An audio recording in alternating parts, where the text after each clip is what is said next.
Hello, it's your boy Nathan here, and you're watching Robot Masters. So, in front of me, I got the Neato D7. I've had this guy for about 2 weeks now, and stay till the end of the video because I'll let you know if I'm going to keep the Neato D7 or if it's going back to Best Buy. So, let's jump into what I like about the Neato D7. Right off the bat, I really like the sleek design. It stands out as a premium product. At $850, that's what I paid for it. It definitely looks like an $850 product. It has sturdy plastic, doesn't feel cheap.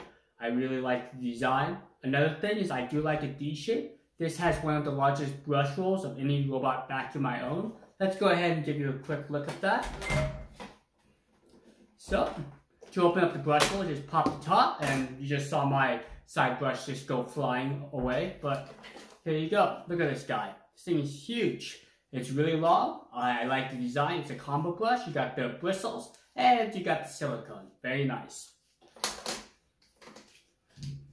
Okay, so let's just go ahead and talk about what I like about it. It has really large wheels. It does climb over objects really well. It has 20 CFM airflow, so it does pick up very well. It's a very good cleaner.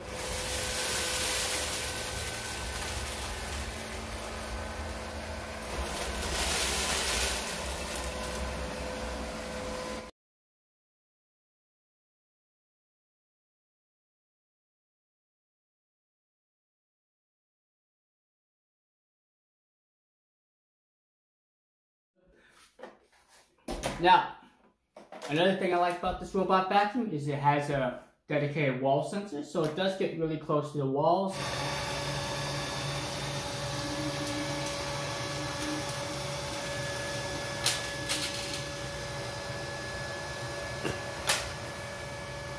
Okay, let's go ahead and talk about my next thing I like about the Neato D7 is it has one of the largest dustbins, 700 milliliters. Very nice. I do like the fact that they use a LiDAR sensor. So here's a couple benefits of a LiDAR sensor. A, it can navigate in the dark, complete darkness. There's no need for a night light or minimal light, unlike the Roombas, which require some light for them to work. I do like the indicators on here. Gives you a battery indicator, gives you your Wi-Fi indicator, gives you the spot clean indicator and the area clean. Another thing I like about the Neato D7 is this robot vacuum can be controlled with the Apple Watch. Yes, you can start the robot vacuum and you can also stop it. Unfortunately, you cannot tell the robot vacuum to go back home. Hopefully in the update, they'll provide that for the Apple Watch. And this guy supports Google and Alexa. Okay, so what else do I like about the Neato D7? I've done a lot of navigation tests with this guy, and it was really a good navigator in terms of being gentle on your furniture. This guy offers a extra care mode, so basically what happens is the vacuum will be extra gentle around furniture. Knock over the iced tea bottle. So far the S9 is doing good. It's detecting the object. I spoke too soon. It bumped into the Neato D7. So this vacuum is great if you have very high-end furniture. You don't want it to get scratched up. This will be the robot vacuum for you.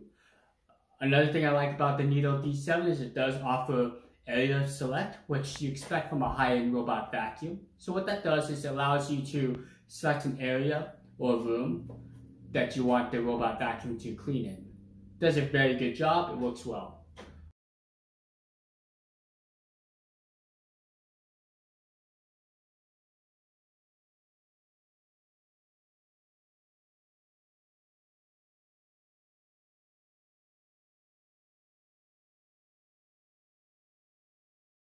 Okay, so that was just some of my pros I like about the Neato D7. Now let's go ahead and talk about some of my negatives. The biggest thing is the side brush. Look at this. This thing is a little too small for my taste. I wish they made it a little bit bigger. This is a lot of dirt around the edges. It has to be perfectly lined up to the baseboard for this little side brush to work. Hopefully in the next feature update, they will provide a larger side brush.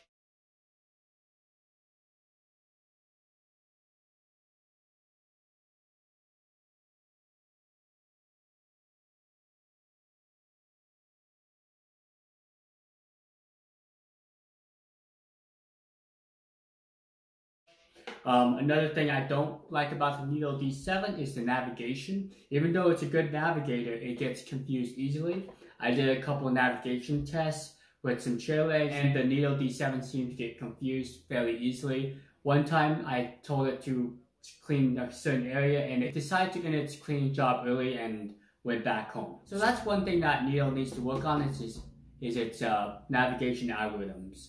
Hopefully someday they'll be as good as the Roborock.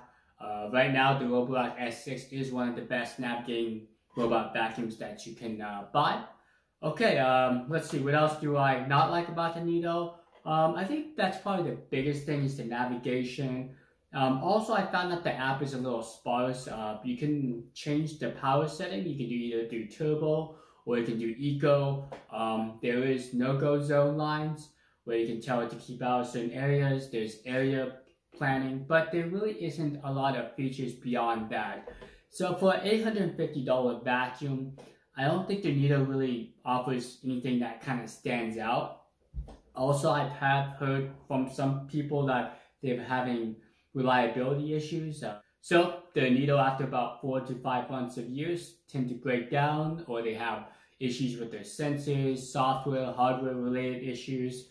So that's another thing. Take that with a grain of salt. I haven't experienced it, but then again, I've only owned this guy for 2 weeks. So I have heard that there is reliability issues with the Neato D7. Let me think of anything else I don't like about the Neato. I think that's about it. I just want to make this a quick review. I am going to be returning the Neato D7. I bought this at Best Buy for $850, and I feel like it's not worth the money. You can find these guys for around $650, maybe $600 on different sources, but I wanted to just get it from a retail store, so if I do have issues, I can return it. I don't like to return products, but I felt like this guy's a little too pricey for what it's worth. I will be getting some new robots down the line, but for now, I'm going to hold back on a Neato. I do like Neato products. I've owned a Botvac 80 and I loved it. But for now, I think I might wait for the Neado D8 if it's what it's called. So hopefully Neato provides something new to the market, maybe a self-emptying bin, maybe some new app features. So that's just my quick take on the Neato D7. So, why would you get the Neato D7 over a Roborock S6, or would you get it over the Roombas? I think the biggest reason why you get the Neato, besides being a reputable company, Neato's been out for a very long time. They're one of the first companies to provide a workable LiDAR solution. But I think the main reason why you should buy a Neato is because it's a very gentle cleaner. It's one of the gentlest cleaners I've seen. So if you have a lot of high-end furniture, like very expensive furniture, then get the Neato because it will not bang up the furniture. Also, it has an extra camera mode and it will keep its distance. It's one of the best for that. The second reason why you get the Neato is it's a really good cleaner. It has one of the largest extractors of any robot vacuums that I know of. So it does well on carpets, it does well on hardwood floors. Overall, it's a very good cleaner. So that's the second reason why you get the Neato, is because it's a good vacuum and cleaner in itself. Now, why would you not get the Neato D7? Well, the first thing is environment with a lot of furniture, a lot of obstacles. Then I would get like a Roborock S6. It does a lot better with navigating various objects. The Neato tends to get confused fairly easily, so if you do have a complex environment, I would stay away from the Neato.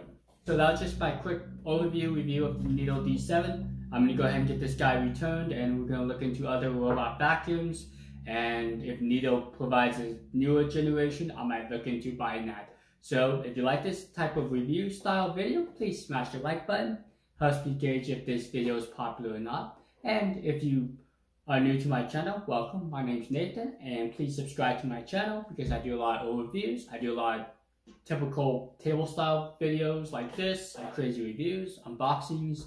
I did a lot of extreme testings. I do mopping robots. I ride Barbie cars. So I do a lot of crazy stuff. Rest of your day, and see you guys next time.